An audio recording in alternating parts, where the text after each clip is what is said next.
So, changes. To what extent changes to the terms must be made by a formal amendment to the agreement? For example, can the parties simply talk over the phone and agree? Sometimes we experience our researchers doing that, discussing with the program officer and coming to what they consider to be a reasonable change to the terms of the agreement.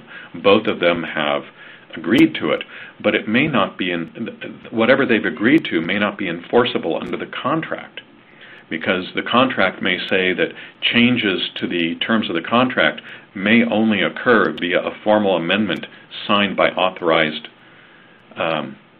representatives of each party. Choice of law.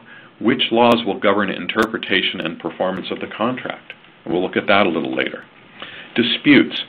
How will disagreements be handled? For example, disagreements, one party believes that the other party has not followed their obligations under the agreement. So how can that be resolved?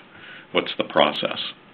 Entire agreement. That's actually the common name for the section of the contract which normally occurs near the end, prior or above the signatures. It establishes the extent to which the agreement represents the entire understanding of the parties relative to the subject matter. So what that really means is oftentimes, well, the purpose of an agreement is to basically draw a box around the obligations that the parties may have with regard to whatever the topic of the agreement is.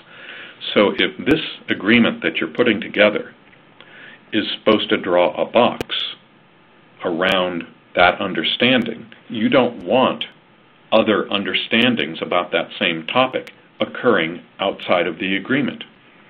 So for example, where you might see this butt heads, you could have a non-disclosure agreement that you've established in advance of a research agreement, and the non-disclosure agreement talks about a particular aspect of discussions and confidentiality about those discussions. And those discussions might lead to a research agreement. Well, the research agreement will likely have its own confidentiality clause about the data generated from the research agreement. But I've seen situations where you can incorporate the confidentiality agreement that you previously agreed to or entered into.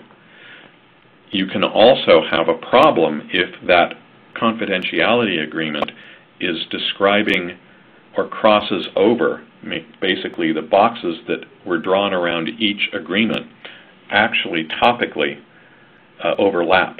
And then if the terms of the confidentiality terms of the research agreement and the terms of the confidentiality agreement conflict with one another, you can have problems with what are the obligations of the parties. And if you don't have a meeting of the minds on that, you can have serious problems down the road with regard to what the parties actually meant. So this is actually a very important section of the agreement, the entire agreement section, because it basically is where you'll find either this is the entire understanding, which is commonly the purpose of this section, or it may make reference to other agreements, pulling them in or creating links to them. But this is where you would want to do that.